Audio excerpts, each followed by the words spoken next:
Sorry, ano? Sumamak ka. Bakit nga ba? Ha? Bakit nga ba? Bakit nga ba? Bakit nga ba?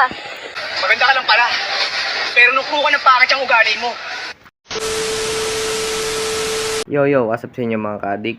Isang babaeng motovlogger ngayon ay haharap sa patong-patong ng reklamo ng pamilyang nakalitan niyang driver. Panoorin natin itong video guys. Siya pa ang matapang pero siya pala ang mali. Sapakin natin.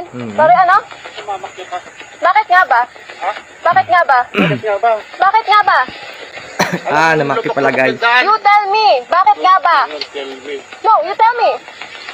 You tell me. Huwag kang mamamakyo. Bakit nga ba?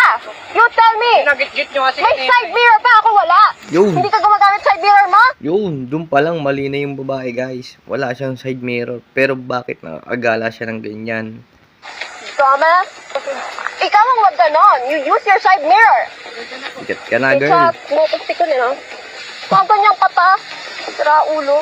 Pwede mo nga Swerte siya, gawa ng babae siya kaya hindi siya pinapatulan ni kuya eh. Pero kung lalaki to, siguro may kinalagyan na to. plate number yan. Sorry po. Mais ka.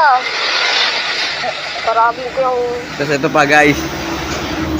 Panoorin nyo to ang ginawa dito. pangit ng pick-up. Maganda ka lang pala.